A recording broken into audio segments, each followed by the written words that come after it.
खातून का shopping bag फट गया। इसमें से एक सुर्ख सेब निकला, सड़क पर गिरा और लुढ़कने लगा। खातून ने बैग फौरन संभाल लिया। मेरा मोटरसाइकिल इस मोटरसाइकिल के पीछे था। वो गालबन मियां बीवी थे और सेब खरीद कर घर जा रहे थे। खाविंद मोटरसाइकिल चला रहा था जबकि बीवी गोद में सेबों का बैग रखकर बैठी थी। बैग फट गया और इसमें से एक सेब निकलकर सड़क पर लुढ़कने लगा। सड़क पर रश था। दर्जनों गाड़ियां, मोटरसाइकिल और साइकिल गुजर रहे थे। मुझे महसूस हुआ सेब किसी न किसी टायर की जद में आकर चूरा हो जाएगा, मगर सेब हर गाड़ी, हर टायर से बचता हुआ तेजी से आगे बढ़ा और लुढ़कता हुआ सड़क के किनारे पहुंच गया। किनारे पर पुली थी और पुली पर एक भिखारी बैठा था। सेब लुढ़कता हुआ भिखारी के करीब आया और गेंद की तरह उछलकर उसकी रेंज में आ गया। भिखारी ने सेब उचका, अपनी मैली और गंदी कमीज के साथ रगड़कर साफ किया और कचर कचर खाने लगा। वो आसमान की तरफ देखकर मुस्कुरा भी रहा था। मैंने मोटरसाइकिल रोक ली, इसे सलाम किया और इससे पूछा, ये सेब तुम तक कैसे पहुंच गया? भिखारी ने कहकहा लगाया और बोला, मैंने अभी अभी अल्लाह से शिकवा किया था, या बारी ताला तेरे बंदे को सेब खाए हुए मुद्दत हो गई है। अगर तुम मेहरबानी कर दो तो मैं भी जाते मौसम का सेब चख लूं। और फिर पता नहीं कहां से ये सेब आया और उछलकर मेरे हाथ तक पहुंच गया। भिखारी इसके बाद शुक्र अदा करने लगा। मेरी आंखों में आंसू आ गए। मैंने भिखारी से हाथ मिलाया और आगे रवाना हो गया। मेरी आंखें खोलने के लिए ये वाकया काफी था। मुझे ये वाकया चंद दिन कबल किसी दोस्त ने सुनाया। ये एक आम सा मामूली वाकया था, लेकिन मैं क्योंकि आजकल कुरान मजीद का तर्जुमा पढ़ रहा हूँ, लिहाजा ये सीधा मेरे दिल में जा लगा। अल्लाह ताला पूरे कुरान मजीद में अपने एहसानात, मौजज़ों और रहमतों का जिक्र करता है। वो बार बार कहता है, तुम्हारा रब सिर्फ मैं हूँ और जब तक मैं ना चाहूं दुनिया में कोई किसी को कुछ दे सकता है और ना छीन सकता है। बस तुम मेरा शुक्र अदा किया करो और अपनी गलतियों और नादानियों पर तौबा करते रहा करो। मैं जूं जूं कुरान पढ़ता जा रहा हूं, मेरी आंखें खुलती जा रही हैं। ये रोशनी, ये रग़बत और ये हिदायत भी सिर्फ और सिर्फ उसी की इनायत है। ये भी सिर्फ उसी का करम, उसी का रहम है। अल्लाह ने कुरान मजीद में 2 बार फरमाया, नसीहत को सिर्फ अक्ल वाले कबूल करते हैं। क्या शानदार और लाजवाल फरमान है। बेशक अक्ल और नेमत अल्लाह की बहुत बड़ी इनायत हैं। हम उसकी मर्जी और इजाजत के बगैर उसका नाम तक नहीं ले सकते। मैंने बहरहाल इसी हालत में ये वाकया सुना और मेरी आंखों में आंसू आ गए। अल्लाह ताला किस तरह छोटे छोटे वाकयात से अपने होने का सबूत देता है। मेरे पास चंद बरस कबल एक गोरा सयाह आया। ये स्कर्दू एक्सप्लोर करने पाकिस्तान आया था। किसी दोस्त ने इसका मेरे साथ राब्ता करा दिया। मैंने उसके सामने चाय और पकोड़े रख दिए। वो बड़ी देर तक दोनों चीजों को देखता रहा और फिर शर्मा कर पूछा, क्या आप अपने तमाम मेहमानों को यही 2 चीजें पेश करते हैं?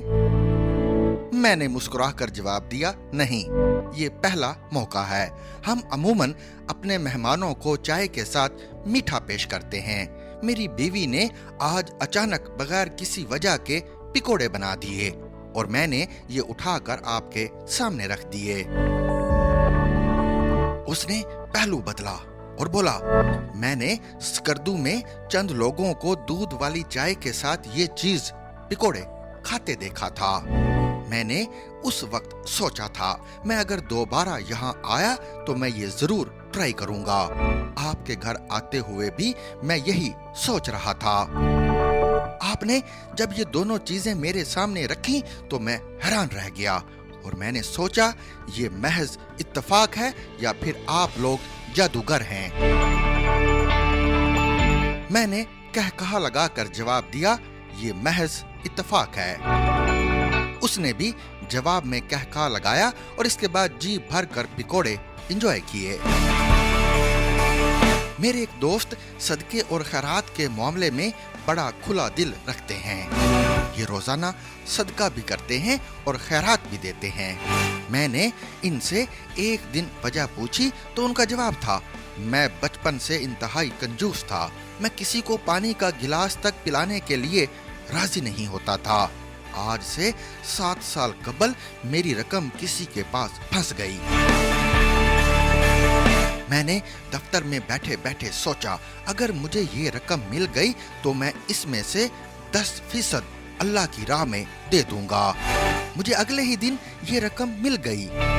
मैं कंजूस था, लिहाजा मैं वादे से फिरने लगा। लेकिन फिर एक अजीब वाकया पेश आया। मेरा क्लर्क मेरे पास आया और उसने कहा, सर मैंने अपनी बेटी की यूनिवर्सिटी की फीस अदा करनी है। आप मुझे एडवांस दे दें और बाद अज़ा ये रकम थोड़ी थोड़ी करके मेरी तनख्वाह से काट लीजिएगा। मैंने बुरा सा मुंह बनाकर उससे पूछा, तुम्हें कितनी रकम चाहिए? उसने जेब से फीस चालान निकालकर मेरे सामने रख दिया। उस पर 52,403 रुपए लिखे थे और ये रकम बिल्कुल उतनी थी जितनी मैंने सदका करनी थी। मैंने इसे पैगाम रब्बानी समझा और फौरी तौर पर उसे अदायगी कर दी। मैंने अगली मर्तबा 20,000 रुपए मेज पर रखे और किसी जरूरतमंद का इंतजार करने लगा। मेरे पास उस दिन एक लड़की आई। उसे अपनी वालदा की दवाई के लिए 20,000 रुपए चाहिए थे। मैंने नोट उसे थमा दिए और इसके बाद मैं रोजाना जितने पैसे सोचता हूँ मेरे पास उतना ही जरूरतमंद आ जाता है। सो चल अल्लाह दे रहा है और मैं उसके दिए हुए में से देता चला जा रहा हूँ। मेरे एक पुराने दोस्त हैं हकीम बाबर। ये लॉटरी और प्राइज बाउंड के एक्सपर्ट हैं। इनका हमेशा प्राइज बाउंड और लॉटरी निकलती है। मैंने इनसे एक दिन इस खुशनसीबी की वजह पूछी तो ये हंसकर बोले, मैं प्राइज बॉन्ड और लॉटरी का एक पैसा अपनी जात पर खर्च नहीं करता। मैं ये सारी रकम जरूरतमंदों में बांट देता हूँ। चुनाचे जितने ज्यादा जरूरतमंद होते हैं मेरा उतना ही बड़ा बॉन्ड निकल आता है और मैं ये रकम उनमें तकसीम कर देता हूँ। मैंने पूछा, और अगर आपके पास बॉन्ड ना हो तो फिर क्या करते हैं? इनका जवाब था, आप थोड़ा सब्र कर लें, मैं अभी बताता हूँ। हम बातें करने लगे। आध घंटे बाद किसी खातून का फोन आ गया। उसकी बेटी की शादी थी। उसे 2.5 लाख रुपए चाहिए थे। हकीम बाबर ने खातून से कहा, आप शाम को आकर मेरे मतब से पैसे ले जाइएगा। मैंने हकीम बाबर से पूछा, क्या आपके पास 2.5 लाख रुपए हैं? ये हंसकर बोले, नहीं है, लेकिन अल्लाह ने अगर जरूरतमंद भेजा है तो ये अब पैसे भी भेज देगा। हमारे बैठे बैठे हकीम बाबर को उनके मुलाजिम का फोन आया और उसने कहा, सर हमें कोयटा से एक बड़ा ऑर्डर आ रहा है।